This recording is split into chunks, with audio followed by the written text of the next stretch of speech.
Hey, what's going on? It's Bill Burr, and it's time for the Thursday afternoon, just before Friday, Monday morning podcast, and I'm just checking in on you.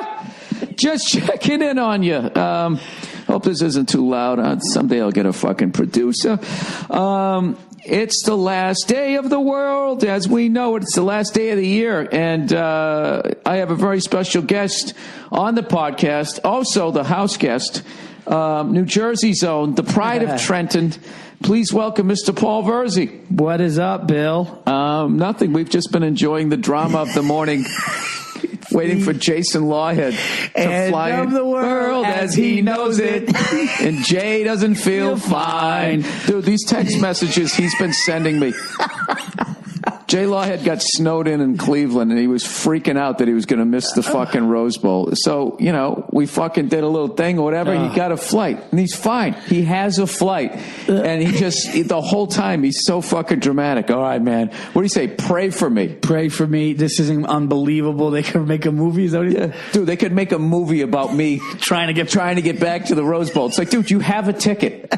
The plane's going to leave. It connects in Dallas. Where's the conflict in the movie? Yeah, there is. Like, where's the? It's all in his head.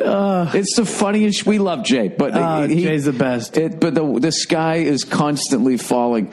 These fucking things, like some of the shit. He says, he texted me this morning. He goes, looks like I'm going to be all good. Flight is on time out of Dallas. It's like, yeah, why wouldn't it be? Once you get out of Cleveland airspace, you're heading south. Yeah, it's like, was he waiting for the taxi to break down? Like, there's no. I have no idea. So he goes, I love it. He goes, flight is on time out of Dallas. Looks like I'm going to be okay. So I write, okay, great.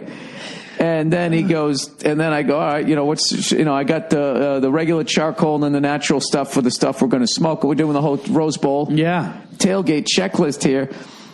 Sound good? And he goes, yeah, sounds good. And then he goes, great. May have jinxed myself. They just announced that maintenance is on the plane and they will update us in 15 minutes. Was supposed to board 10 minutes ago. This is fucking insane. It's like, hey, it's gonna be the end of the world as he knows it. And I just wrote back. It's funny, I wrote back, you'll be fine. And then we gotta sing, you'll be fine. Oh my God, dude. And then he goes, a lot of Hawkeye fans on this flight. Translation, a lot of fucking ugly people on this flight. And I said, yeah, the Big Ten's a little rough, And he goes, yeah, we make linemen and fullbacks. And then he goes, boarding now, thank Christ. I mean, I've never seen anything like it. Jay's, it's like if the other shoe could drop. No, he's almost willing it to drop. Yeah, I swear to God, expecting it to drop. If this plane crashes, I'm blaming him. It's not going to be pilot error. It's him in the back just going like, oh God, turbulence. Here we go. It's the end of the world. Yeah, we got to fucking tease him out of it. I don't think he's ever gonna. That's who he is, dude. He's got to see the sunshine. We all got our things. That's his. I know. I get all worked up about fucking Star Wars. Dude, we were drinking cognac last night, and I was flipping out about Star Wars once again. Oh, dude, you changed moods. You went from, you would have thought somebody told you something horrible. Oh, yeah. You were like, compared to what? It drives me fucking nuts. And then District 9 is better than any of those fucking things. No, I know, dude, but then after that, you just looked at your drink for a second and were shaking your head, and I was like, is he really mad? Oh no! It just fucking drives me nuts. Like, just say you enjoy the movie. Don't be like, oh, it's the greatest fucking movie. It isn't. It isn't. Right. I don't know why it bugs me. It just bothers me. Where I just have to be like, well, Jesus Christ! If you think that's the greatest movie ever, what do you do when you see Raging Bull? I honestly questioned if you got into it with somebody in the past about it, and it's still in you. Like, does something happen? Like the way you got mad. I was like, is there something I'm missing here? No, you know what it was? Because I had tequila before the cognac. It was just all that hard stuff was that mixing. Tequila was unreal. Yeah. Oh, that was a good one. Oh, that was unbelievable. But we're being angels today because we got 2 shows tonight at the Orpheum. And your eggs. Oh, my God. And your eggs. Oh, yeah. You know what? Medium. Paulie likes the eggs over medium. Now, over medium... That's you have to care. It's an art. You got to care to make over medium. Over easy, you just fucking flip it. Here you go. Over hard, you just burn it up. Yeah. Over medium, you got to give. You got to care. And you got to pay attention. You nailed it. Over medium is you cut the middle of the yolk, and it doesn't even go all over the plate. It just slowly oozes out. Still soft. You nailed it. You nailed it. And the waffles, dude, I got to tell you, I haven't had a bad meal out here. Oh, yeah. Been cooking up a storm for Virzi and his lovely wife here every morning. Oh, having a great time. Scrambled eggs, the fucking... Well, come on, the light and fluffy with the cheese in there. You can't fuck with it. Yeah, no. And as great as a cook I am, Lawhead's 10 times better. You know? Yeah. I mean, the spatula's probably going to break. I mean, I don't know what's going to happen. We got to get him on here and tease him about that. We love Jay. We're just fucking around. But these text messages, I swear to God. Dude, pray for me is so ridiculously over the top. I love Dude, the guy in the movie The Sniper didn't have dialogue like this.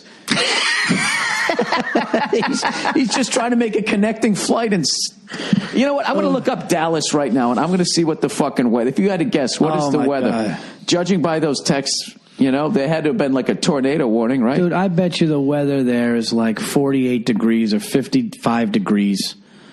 Okay. Clear skies. I mean, I don't know if I'll ever take off again. No, it's 51 degrees. I almost nailed it. Precipitation 0%, humidity 0%, winds 10 miles an hour. Nothing.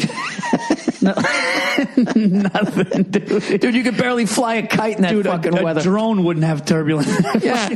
Jesus Christ, Jay. Sorry if I got a little heated last night. I don't know. When I drink the fucking hard stuff, sometimes it brings out the uglier side of me. It was so funny, man.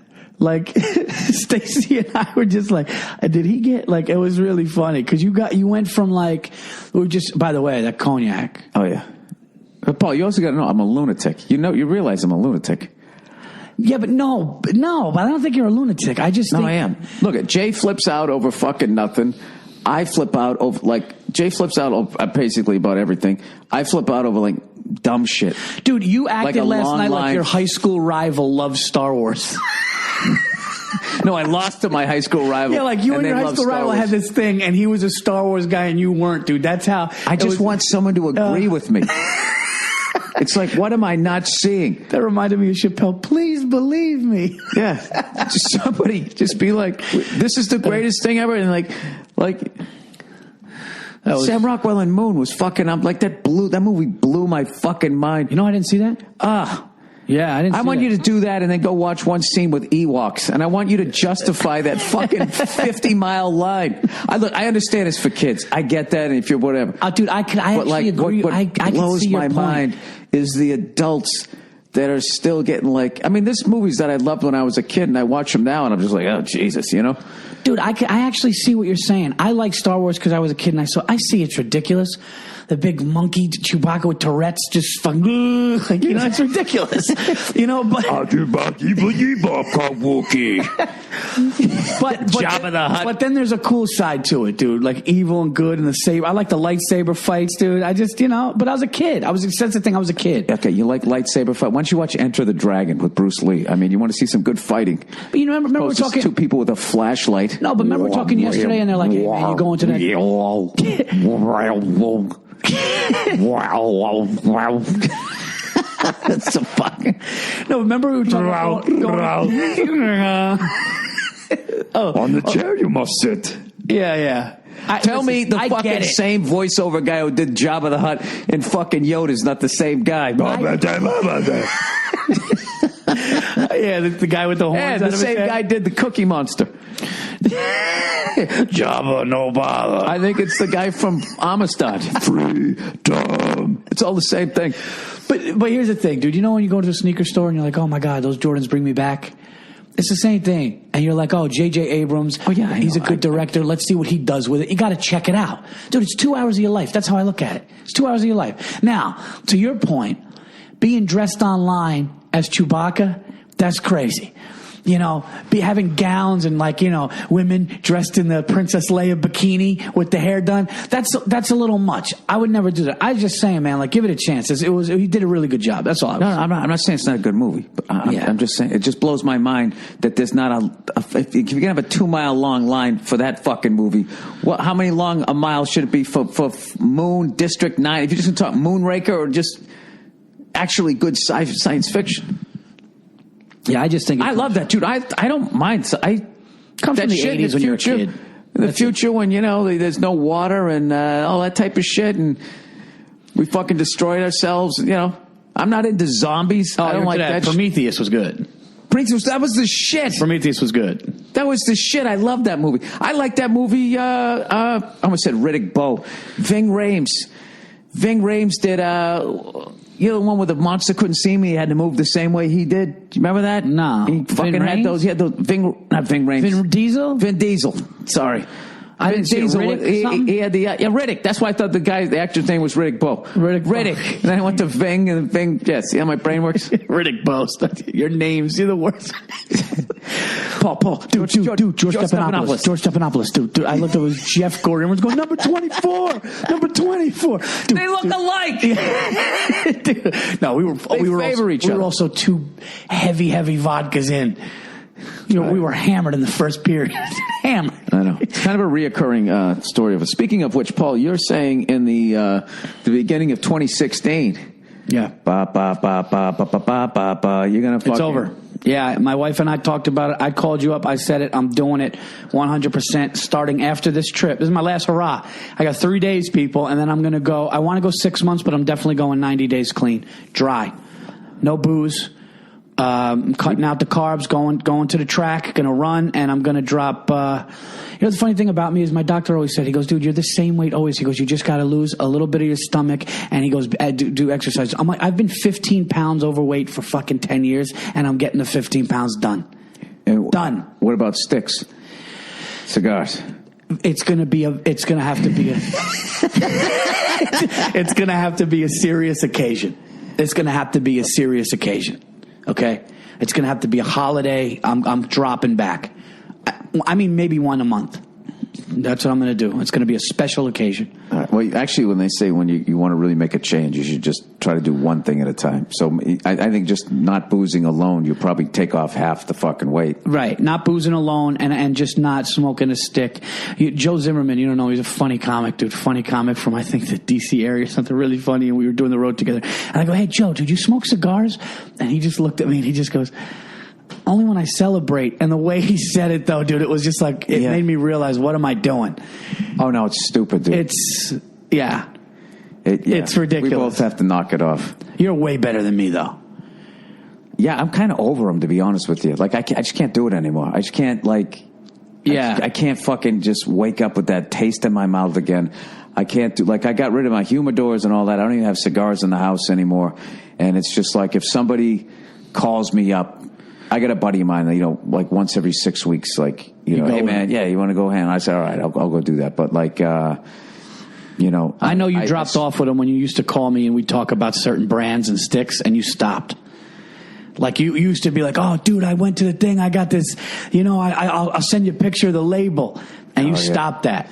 I noticed it dropped off. You stopped it, dude. I had to knock it off, but, like, I still like, I like a cigar, but, I don't, I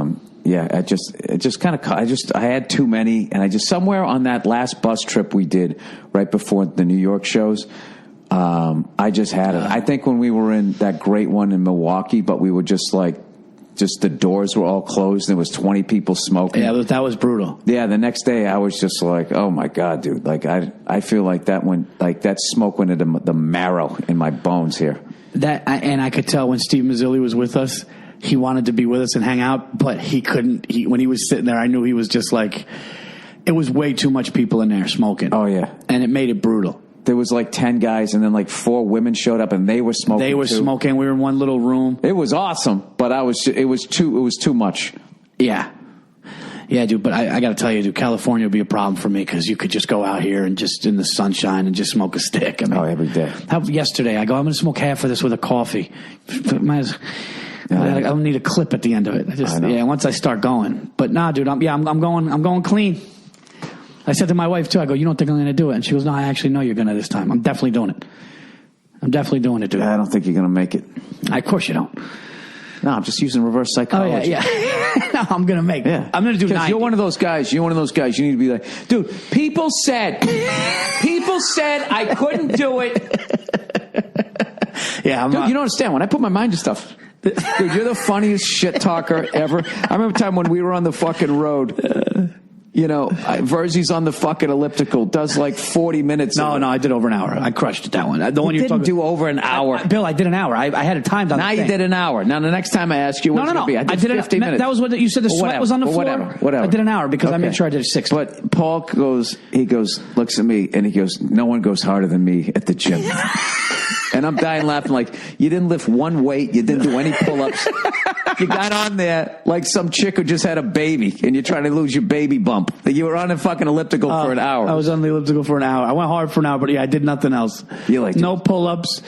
Nothing. No doing weights. the butterfly through the fucking pool like some of these maniacs do. Dude, the thing is you see who the fuck, the people who go hard at the gym, you look at them, they look like statues. They go hard. Yeah. We just show up and try to maintain.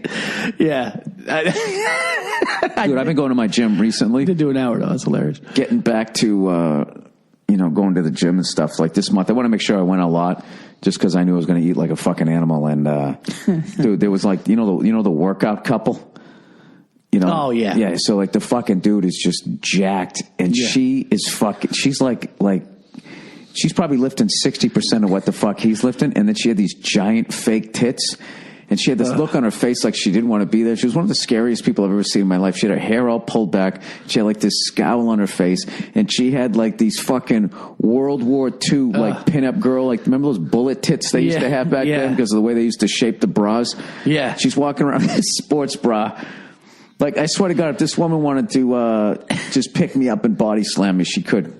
Dressing like, and they also do that. They like that couple that like, and she probably had an ass like me. They got. You ever notice that? No, but they are like, they wear all that workout shit. Dude, that workout shit, I don't get it. Like these fucking, Mr. Mom sweatpants that I have, which are fucking, I can't throw them out because they just won't wear out. I've had these things for like 12 years. I don't get these people just constantly buying the latest, like... Yeah, they buy the latest gym shit.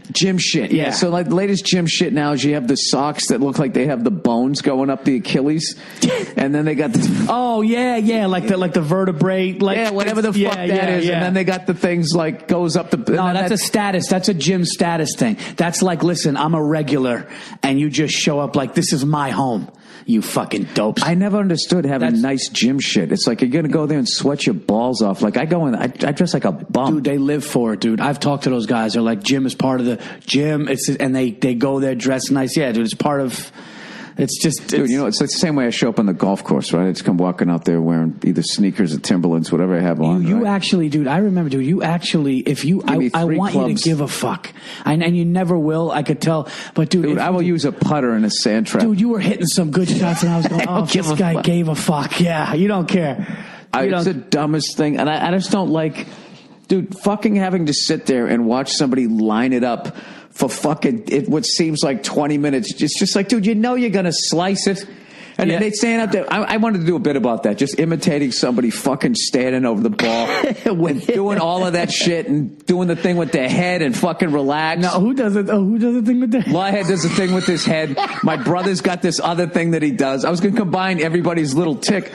And then they fucking hit it and it goes into the woods. Then they had the nerve to stand there.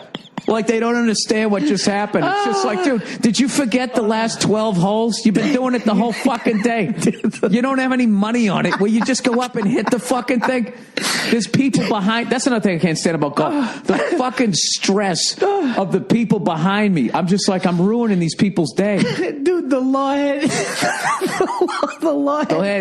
The head nod thing. He does a thing like he's almost... He's a good golfer, though. He's a very good golfer. He's a good golfer. He's a very good golfer. You're a good golfer, too, but like... Jay's about 7-8 strokes better golfer than I am because he's out here. I can't... he plays a lot more than I do. I mean, I don't know if I'll ever play again. I mean, You loved how I didn't like when he was doing the gimmies. Oh, when we do... Yeah, because I was like... Well, that's another thing, too, is the amount of cheating that goes on where people hit the ball. I'm going to hit another one. I'm going to hit another one. Are you going to count that one? No, the worst is the gimme. Dude, I count every... What did I shoot on 9? Like 120? No. You and Bartnick were in like you shot like 70s? No, you shot like a 58 or a 60 something, and Bartnick shot like high 50s, and you shot like low 60s or whatever. I counted everything single you did. stroke, and Everything I didn't you take did. one gimme. That's such a pussy fucking. Yeah, it is. That's bullshit. Lawhead was hilarious. Lawhead had to yell. He was so far away from the cup. It's a gimme. Yeah. It's like, is it? And I thought you were going to take out a 5-iron. Oh, dude, that's a gimme. All right. Bartnick wanted to like hurry up, so he's like, "No, just pick it up." And you know me, dude. I was like, "No, you can't." Oh, that was my favorite thing. Oh, the dude. game within the game. Watching the two of you guys competing. Yeah, Because you guys were both good golfers too. And then what's his face? John, the bus driver, was he insane. shot a 36. Yeah, he had a He shot a birdie. 36, dude. 36, dude. Oh my God, that's He shot a so 36 he was on 9. pace to do 72. He was a good golfer, John. Let's see what this is. Oh man, that's funny. All right, I'm just making sure there isn't somebody from the venue. So, Paul, what are you busting out tonight for New Year's? Outfit wise? Yeah. Oh, you know me. You Going fresh classic kicks. You know, dude. I'm not doing the Jordan, so I'm doing the Rod Lavers. I took Virzi to a friend of ours recommended. I said, all right, I got a big time East Coast sneakerhead coming out here. Where should I take him? And boy, did he nail it. He said the one was that Fight Club. Dude, it was a mother load. Like it was like a system overload. My head, like you were with the dog next door, and I walked in and I saw Jordan 3s, Jordan 4s, 5s, the 7s. The 3s is what you want. And I couldn't, dude, how about my wife? Dude? My wife Stacy's out here with me, and she's having an absolute great time. The funny thing about her is she never turns it off. So we're walking on Melrose in the sunshine, getting ready to eat lunch, going into stores, everything she loves, and her brain couldn't handle it. She's like, I don't have anything to do. What the fuck? Yeah, the she can't. Kids are back east. Yeah. You know, she's got that like you. You should, you know, she can't relax. Like I can relax, Bill. You know that. I can relax. You know what I mean? I could put my feet up. She can't. So when we were walking around, she was just like, I go, you having fun? And she's like, I don't know if you know what to do. That's hilarious. She knows what to do. So you're inside, and she just goes, look, they got the Jordan 3s, Paul. They got them. She goes, I've been looking for them. And I look underneath, and it says $800. And she goes, let me just get them for you. Let's just get them.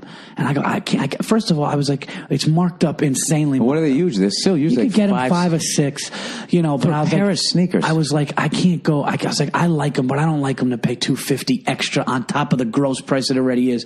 So she's like, let's just do it. And I was like, no. But then I saw the 4s and the 5s, dude. Before you walked in there, my eyes. If you just saw my eyes, I can't believe you know all of them. Stacy just said my jaw dropped, and I was just like looking at all of these things. Same way I can list all like the Super Bowl champions, the way that you know all the Jordan sneakers, like I'm not as good as certain people, but I'm getting, dude. You know what's weird is I'm turning into a sneakerhead more and more because you got to wear it. Listen, when you get older, I told you, got to be a man needs 2 things. I was always taught this. You know what they are. A man needs a nice watch on his wrist and an alibi and a nice and a nice pair of shoes, whether it's kicks or shoes. They got to be. I don't know fresh. about the kicks things. I don't know about the kicks things. I'm just saying the foot game needs to be on par.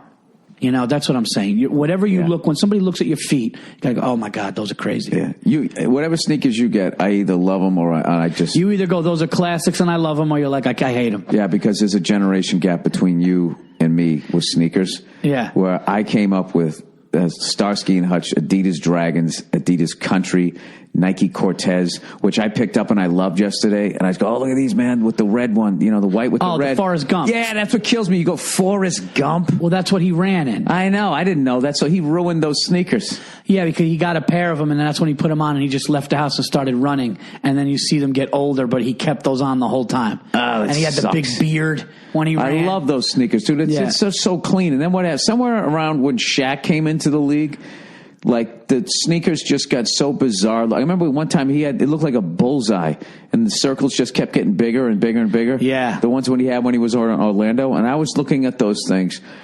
And I remember those younger kids going, oh, look at the Shaqs. They got the Shaqs. And I was looking at going, that looks like the ugliest fucking thing. No, the Shaqs were fucking ugly. But, dude, those red Adidas you got. I remember one time. Yeah, but those Adidas I have are just classic. They're red. Those red are sick. Red with white stripes. And they're clean, dude. But I remember one time we were on the road somewhere. I haven't worn those yet. You just bought gray ones. You just bought gray ones. Yeah, they're right there. They're all fucked up now. Yeah, dude, we were on the road, and I was standing to the right of the stage, and I was just went out there watch some of your set and everything like that. And I just, for 45 minutes, were staring at your Adidas. I didn't even listen. I wasn't even listening. I was just like, those are clean. All right. But those red ones are one of my favorite sneakers. You see the ones hanging there? Yeah. On the bottom right? That's Adidas country. The white with the green. Those were the shit. See, those for me, that reminds me of like the 1976 Olympic Games. Yeah. Like you know. That was about 1978. Yeah, dude. Those Adidas are like country. flat. Nah, I can't. That's too old, dude. I understand. But then the ones up those there. Those Asics are cool. Those Asics are cool, but then the other ones red. Those are Adidas Dragons. Dude, you got Stan Smiths. You got black Stan Smiths. Yeah. You got I have the old. I got the old school ones. I got Nike Cortez. But see, that's where I can't get. That's where you lose me. Like if I look at all your things, you got the Stan Smiths on top, which are crazy. You got the red, the Asics I could go with. You got the Cortez I could go with, and then all of a sudden it gets down to the Bruce Jenners, like you said yesterday. Oh, the Bruce Jenners. I look like a punter in 1974. Yeah, those look like too punty. You know, those look like old school soccer shoes. I love them though. Yeah, but you got I either like what you have or like. Those Jordans you have right now look like they should have the blinking light in the back for a little kid. Because it's got the infrared color. That's what you don't like about it. Yeah, somewhere around they made the bow infrared nose, that shit. And when the sunglasses started having the neon green or the neon pink along the side. That's when the outfielders were wearing the Oakleys that were shiny. They were big and shiny. No, just like every dude who put mousse in his hair and had a gold chain around his neck in the late 80s had the fucking those they were like the Tom Cruise shaped sunglasses from Risky Business, and on the side it was either lime, green. That's terrible. Yeah. That's when those colors were in. I never looked more pasty because I just could not pull them off. So I had to just stick with. My whole life I've dressed like Malcolm Young, to be honest with you. Did you ever wear Cavariccis? Z Cavaricci? Oh yeah, I got a picture you of didn't. me with one of my first. I never wore them. I had Z Cavariccis on. I would pay money with a Cosby sweater, driving gloves. For whatever Cosby reason, had a rough one yesterday. Okay, and a waist length like leather zip up. Oh, and I think I had a hat on too. Oh, it was really bad, dude. You and Z Cavs. Because I grew up in an Italian neighborhood or something, and the kids, they all wore them. But like I remember, they were the Forgiones. And they just all had them. I never wore them. I never wore Z Cavariccis. It just didn't. It wouldn't have looked good. Puffy pants. Yeah, no, puffy up top and then tapered. Yeah, then tapered down the bottom. It was the MC Hammer pants. It was basically the dressy, and they were pleated. Oh, they were so bad. They were awful, and they crushed. It was like one detail that would make any pair of pants bad. They took like all five and they just threw it in one. You know, it's like that the mystery meat. You know what I mean? We just throw it in a pot and give it to the soldiers. I remember one time I put on pants and Stacy goes, "Those have pleats in it," and I go, "Yeah, no, they're not." And she goes, "Get them off." No, you can't do that pleats. unless you're going to an '80s party. You can't have that on any fucking level. But what was I going to say? Yeah, so dude, you have no idea what you're in for tomorrow. Though going to the you Rose guys are Bowl. getting me excited. Like, oh yeah, I never seen like you're going to butcher shops. I made the big square ice cubes. You're getting nuts with the ice. I was like, this is going to be nuts, dude. Oh yeah, I got it. You know what really got me? I saw a football and a pump. Oh yeah, that was it for me. Oh yeah, dude, we're gonna be out on the golf course. Fucking Lawhead makes the sickest fucking breakfast sandwiches. You get the OJ going. You know what's the greatest thing is when we pull up at this point, we're becoming that tailgate that people look over going, they're making eggs. Why we should run eggs? You guys are the guys at the Rose Bowl. Like you're becoming. No, but there's always I don't think you get your official. Like you're the badass tailgate until you're literally dragging a smoker in, and there's a bus, and you have like the satellite dish, and you got like a TV, like those guys we hung with in for the UT game. Yeah, no, Giants. Where the Giants play, there's a guy. He basically painted a school bus. Giants, and then he's got the tarp over, and like that, like the TV's on. Like those guys are staples there. You guys aren't that yet, are you? Oh no. Okay. No, but they there was the guys. I went with some guys in Cleveland a long time ago. I went to a Browns game, and there was some guys out there that bought a short bus, and they painted it. Listen to this shit. They painted it Cleveland Brown colors, and then they had this crank on the back, and on top of the bus, like these goalposts would come up, and you'd be in the parking lot and you'd kick field goals. Oh my God! When you were hammered. Oh, I think I saw that on TV. Oh, they might have made Fox did a thing on that guy, and they were like, and people could line up to kick field goals.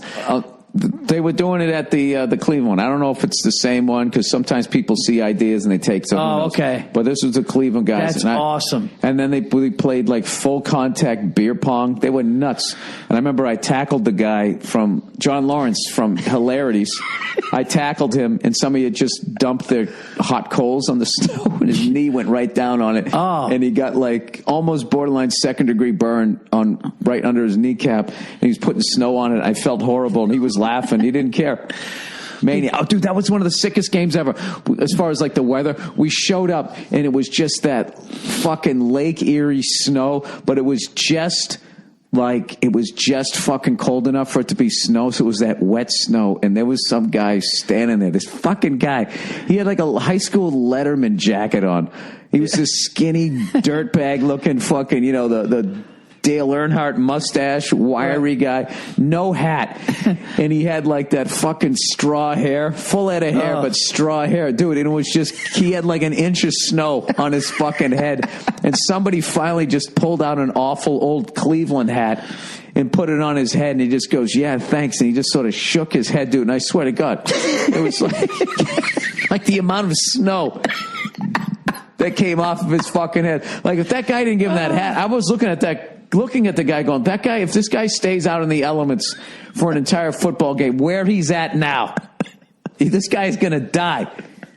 It's fucking insane. So this it'll be a little cold tomorrow, but we bring like 3 cords of wood. So, if it gets a little cold with the whiskey morning, in the system, and I don't get cold.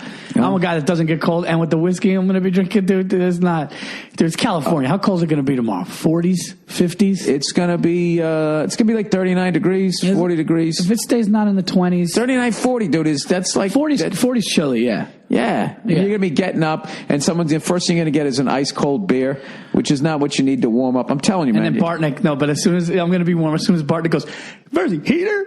You want a heater? You want a heater? Yeah, it's great. It's great. One of my favorite things is after a show, when it was me, you, and Bartnick, the best thing about touring with Bill is we all have a schedule. We all have a system, and we're like the little brothers, right? So then Bill goes up, and we always go, all right, after our sets, you bring Bill up. After our sets, we're going to go and do it. So I go into the green room, Bartnick's there.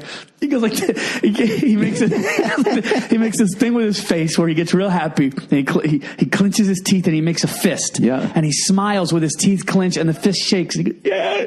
And then he goes, and then calmly goes, you want to pop? It's one of my favorite. You want to pop? Like, he just makes you feel like anytime you have a drink, it's yeah.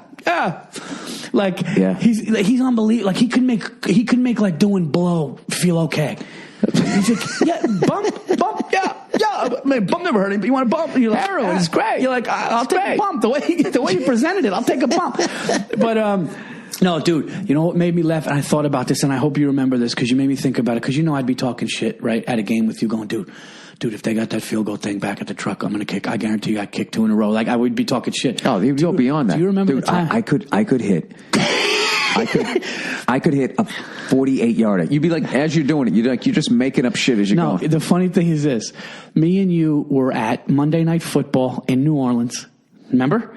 Against the Eagles. Oh, God. We saw Vic against, and that was when Andy Reid. Great stadium. And that was when Andy Reid was on his way out, and they knew, and they just couldn't win, even though Vic was doing okay. Me and you leave hammered. And we're like, dude, we got a long walk. We walked in hammered. We got a long walk back. So some guy standing next to us, and he hears us, and he offered us a ride. He was a complete stranger. You don't remember this. And he goes, oh yeah, that's right. And he goes, dude, I'll give you, he goes, if you guys want a ride. And me and you just looked at each other, didn't know this guy from Sam, didn't know him. And we were just like, yeah, all right. And all of a sudden we got into a yelling match because I said I could throw a college football 50 and I said I could throw a pro football 45. And you go, you're not throwing a pro, you know how fucking, and we start getting, and the guy left. Like That's right. He walked away. He was just like, That's right. He walked away. We said yes to a stranger, and then he listened to this nonsense and just walked away. He was like, I want no part of these two. I guarantee it was more me. It was probably more me because I probably got real angry over nothing. Dude. I get angry over nothing. And dude, I swear to God, when major shit happens, I don't flip out. No, you're fucking huge happen. Like, what the fuck you gonna do? All right, how do we get out of this? But little shit makes you flip you're out. calm and cool with anything. Like you could be like, dude, did you hear about so and so? Dude, he's gonna fuck it, and it'll be an awful tragedy. And you'll be like, hey, dude, that's bad, but he could do this and he'll better it. And you're like, wow, Bill's real positive. And then somebody will be like, dude, this last Star Wars movie, and you're just like, compared to what? Goodfellas. Like, fucking hilarious, dude. Yeah, it is, and it's one of my weaknesses. Although when we got water damage in the house, I flipped out about that. But by the way, dude, your house is awesome. Generally speaking, thank you. Clean house. That's because of the wife. So, anyways, we got to sit here and we got to wrap this thing up here because I got to make some pies for you jackasses tomorrow. That's the fact that you do that, dude. Little individual pies. You can be throwing down with your fucking ice cream. You're going to be so fucking hammered at that point. Then you're going to smoke a fucking cigar. Yeah. Then you got to go watch the game. That's the funny thing about That's the funniest thing is everybody's like, Bartnick. He goes, dude, I got to be honest, man. The worst part about the day is going into the game. And I'm like, dude, Lawhead saved Bartnick's ass last year. They were going to throw him out because he just sat down. Somehow, I don't know how. What did he do? Well, I don't know how you get separated from Joe Bartnick. He's such a big guy. We somehow lost him like he was a toddler. He's as big as a lineman, right? And he just went over and he just sat down and he was drunk and he couldn't produce his ticket or I don't know what was going. They just and they were all nervous. Next thing you know, there's like 6 of them standing around going like, how are we going to get this mountain of a man? Wrong? He was hammered in public. He was sitting down. He like a lot of people are hammered in public when they're there, but they're walking to the bathroom or they're walking to your seat. But the second you sit down and you look like you're going to pass out and look like a homeless guy. He was in really rough shape. They thought he was. Okay. They don't understand. Joe, yeah. Yeah. What are you doing? I'm resting. Yeah. Here you rested? Yeah, I'm resting. I've seen a display of Joe Bartnick where I'll know he'll never be down. Well, he fucking... he'll never be down. Oh, we all have. Yeah. So they were about ready to kick him out, and that's when Lawhead gave the teddy bear speech. He's a teddy bear. He's a guy. You guys are a teddy bear. He just kept calling him a teddy bear. And they fucking bought it, and he was able to bring him back into to the seated area and sat him down. And I remember telling people that story last year, and then other people used it later on in the week and would text me going, yeah, my buddy, they were going to throw him out. I just can't. He's a teddy bear. Guy's a teddy bear. That's great. Teddy bear diffuses the situation. That's great. Oh, no. Jay saved. But the thing Bartnick's that people don't know, ass. and if those security people knew Bartnick was like, remember in Scarface when he was just getting shot and he was just going like that and his arm was going back, but he just kept shooting? Dude, we were in Portland and a guy goes, dude, this is the strongest weed in the country. Like Snoop Dogg gets this weed. This is the weed, right? And we're like, all right. Dude, I took one hit of this thing, and I'm not a big weed smoker. Bill, I was borderline not okay for like 50 minutes. Like I took one hit and I was like, I can't touch that again. Lawhead took 3. He just had this look. Lawhead took 3. Pray for me. Yeah. That's what you should have been praying for. Dude, Bartnick smoked half of it with the other people. He just kept going around. He smoked and drank. He's just walking. He's just walking, swaying, dude. And he held it together, dude. Animal. Oh, yeah. He doesn't go down, dude. He won't go down. Never went down. He won't go down. Joe LaMotta. Oh, that's great. Speaking of Jake LaMotta, Rappaport did a whole podcast on Raging Bull. Oh, did he? Dude, and he showed me the names of, I don't know if it came out yet, so I'm not going to, no spoiler alert here. He showed me the names of the people that are going to be on, just talking about why they love that movie.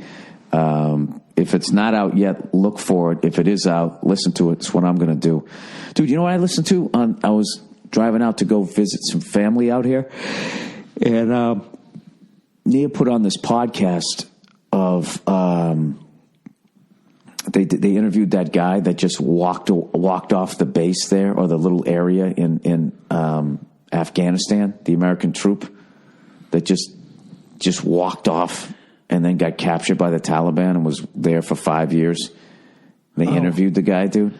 I listened to like 3 of them. What? I didn't even know about that. Yeah, because there's a big thing now. Should they court-martial him or should they just let him go? Because he did it on purpose. He said that because the leadership was so fucked up over there, he was trying to create a situation where people above would listen. Because his plan was to walk out and then come back and I don't know what was going on, but like, There's an American guy? yeah, He just left the U.S. base and started walking towards them, yeah, and they captured him.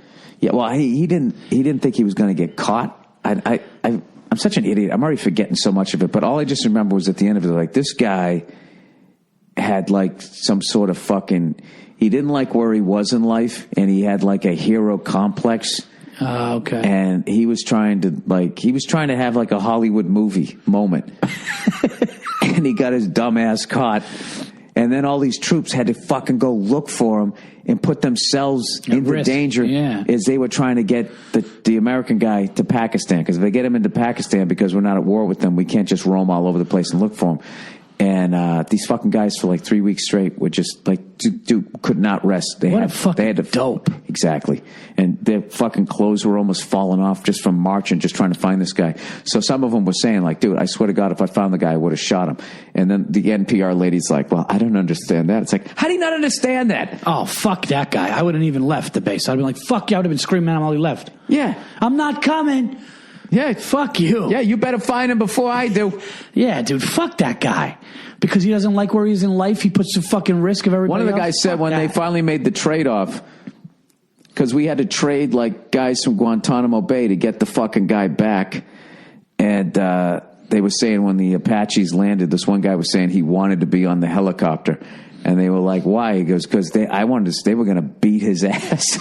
What a fucking dick, man. And I don't understand. Like, I don't think they literally would have shot him, but somebody's saying that, like, you better fuck, because I'm going to fucking shoot dude, this somebody guy. would have punched him in the face and knocked him out and be like, dude, you're putting your soldiers in risk, you fucking dude. dope. Absolutely. What was his end game? What did he want to happen? He wanted to walk over there and come back? There was like, it wasn't just his guys. By the end, it was like an entire fucking platoon of people just walking around.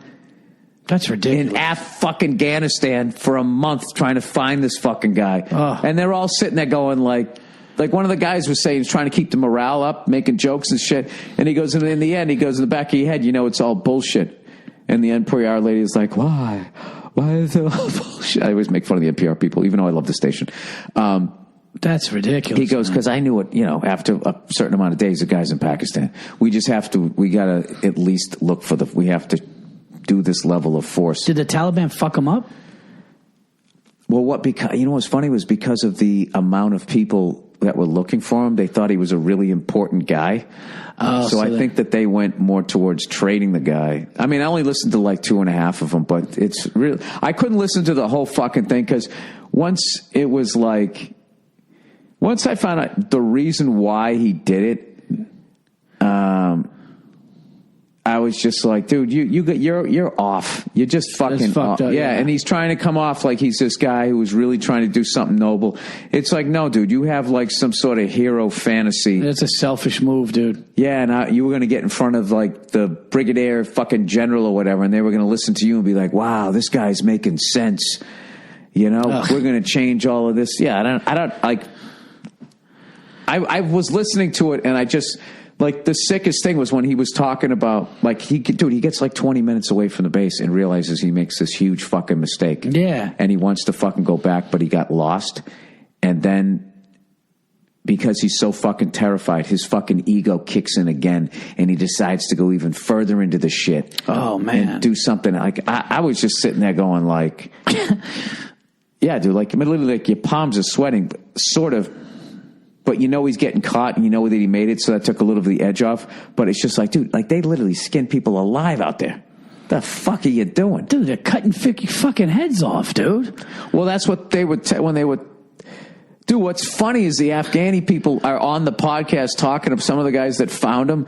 Not the Taliban guys, they're funny, going like, they're like, what do you seem like? They were laughing. They go, yeah, he seemed pretty scared. That was a funny thing. Listen to the Afghan. They just sound regular. You know what I mean? Because they always make everybody up to be a fucking monster. Or they was, yeah, he seemed scared. So at one point, they wanted, because they couldn't speak English and he couldn't speak that, they were trying to make him feel like, don't worry, we're not going to kill you at this, you know? So there was some sort of dance that they did. And he goes, that would freak me to yeah, that's what he said. I would think it was like that's a what sacrifice. I was exactly. Yeah, we're going to kill this guy. So they said, did that calm him down?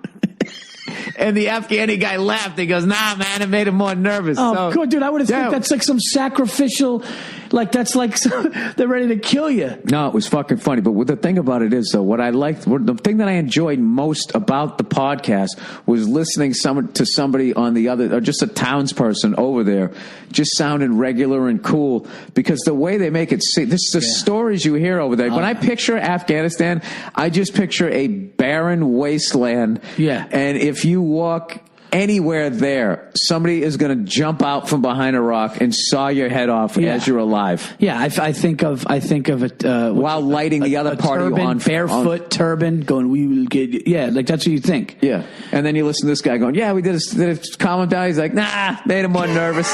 You're listening, dude, I fucking hang out with this guy.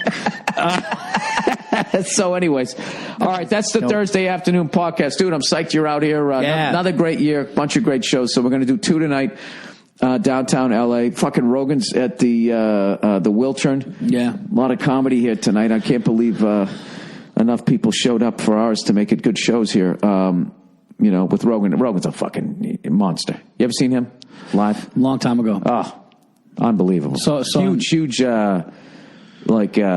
influence when I first saw him, as far as there was such like a glass ceiling to headlining in Boston. Yeah. Where it was just like they had the legends and they weren't leaving, and they were fucking hilarious. So there was only he was the guy that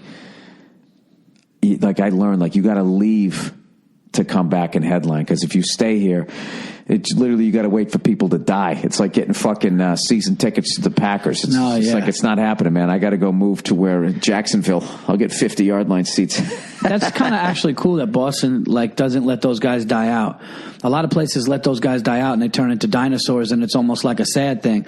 The thing is, they didn't stop writing, so they just kept going and going and going and going. So you got both things. Like Rogan, I learned you had to leave and then come back, and then with those legendary guys in Boston, I learned that you got to keep writing, because some kept writing, some didn't, and the ones that didn't, the act suffers. But the ones who kept writing, you stay like contemporary. Yeah. So anyways, I'm going to babble here. So I got pies to make. I have pies to make.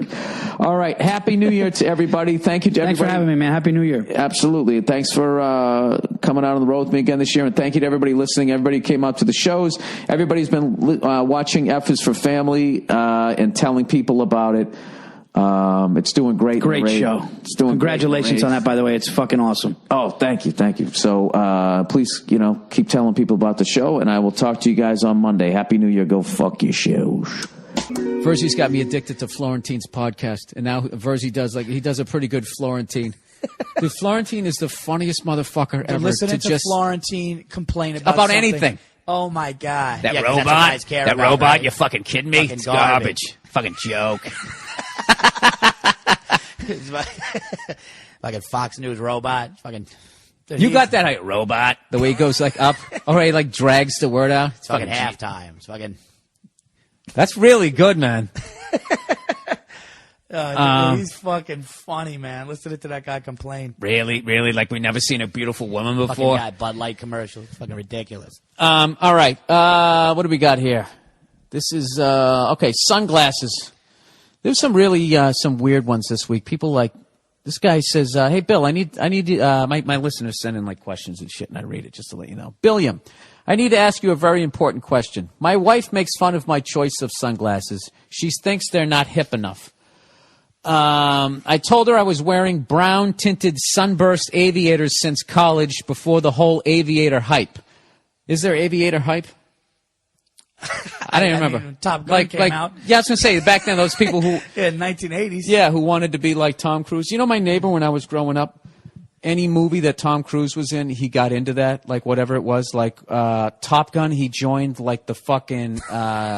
No. He joined, the Air Force Reserves. No. He alligator armed it. He joined that, and then... Days of Thunder, he started racing cars? No, Cocktail, he became a bartender. His rich dad got him out of the fucking reserves. Are you serious? Yeah, he started getting into that. And what else did he do? There was 3 things, so it kind of became this running joke, whatever fucking Tom Cruise movie was coming out. And then eventually he moved out to L.A., finally why don't I just be a fucking actor? So I don't have to actually join the fucking Air Force.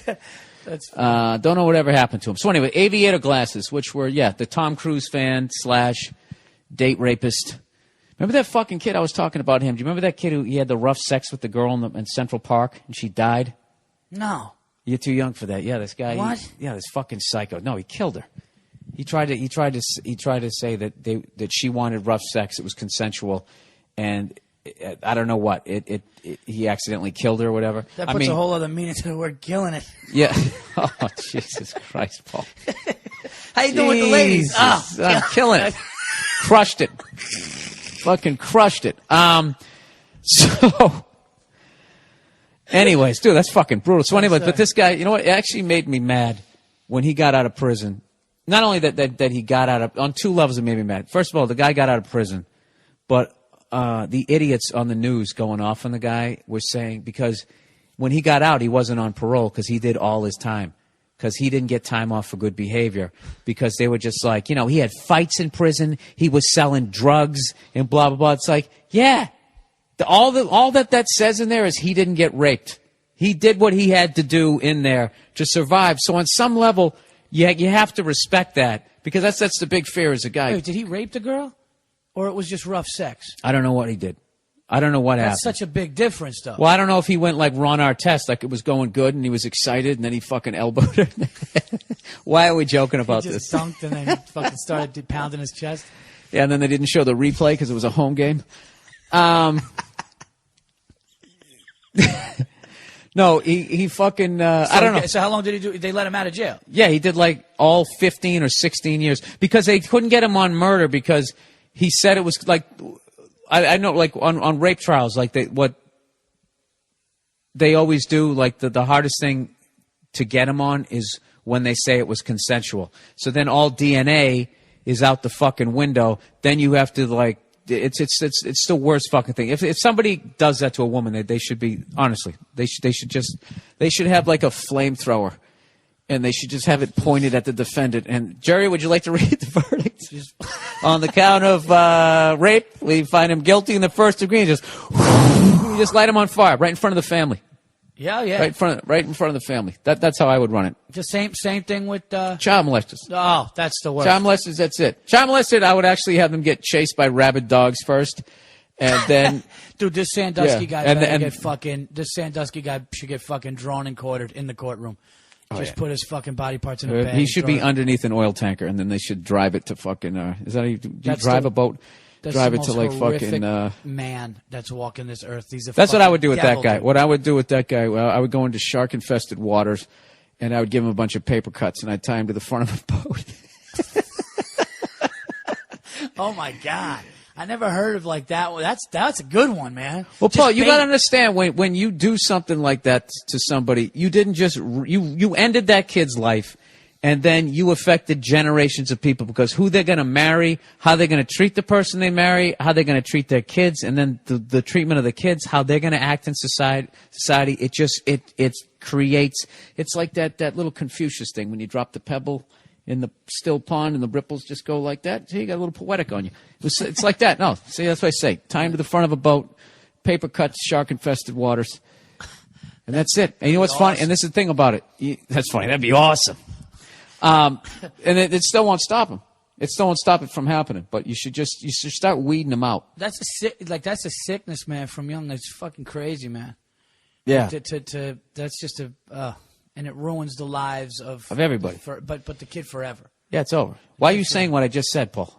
Oh, did you say it? I'm sorry. Yeah, you won't even listen. A typical comedian. You were thinking about what you were going to say. That's literally exactly what I just said. No, I was thinking about the I was thinking about him actually like hitting the thing like a buoy. Oh, that's right. You got that weird fucking shit where you every once in a while you think about doing crazy Horrible stuff, right? Sometimes, yeah. I always get nervous about admitting this type of stuff. Like someday, if you're like on trial, like I'm going to get put in contempt of court because I'd still never rat you out. But it'd be like, what are you talking about? You guys talked about this on the podcast. What, are you kidding me? It was a joke. Like garbage. Oh, we didn't ask the fucking guy's question here. We were talking about aviators. He said, what's the breakdown of douchey sunglasses versus acceptable ones? What kind of sunglasses do you wear, and does Nia have any say in the matter? I imagine you wear very non-threatening, low-profile shades. I can't tell if that's an insult or if he's sounds like an insult, right? No, I don't think it's an insult. I think this guy genuinely wants to know what he could wear to make his girl stop trashing him. Well, this is what you have to do. First of all, depending on where you are in your relationship, is if you feel secure in your relationship, maybe she's just doing you a solid and telling you that you look like a douche. But if she's always telling you everything, what to do, then you have to continue wearing those glasses, and you have to wear them over to her mother's house. Defiance. Yes, and wear them into the house, and don't take them off when her mom's talking to you. That's like a buddy of mine, right? Dude, women though, I just want me to say something real quick. Oh God, more women trashing. I was hoping you were going to be nice to him. It's just like, could you, like, a guy's really thinking about that, and this happens all the time. This guy's got a genuine concern here, but I've heard of guys going, yeah, my girl just looked over at me and looked at that shirt and goes, ugh, it's such a turn off, take it off. And I want to be, it's in my mind, I'm just like, I want to be like, dude, shut the, are you out of your mind? Yeah, but those guys deserve it.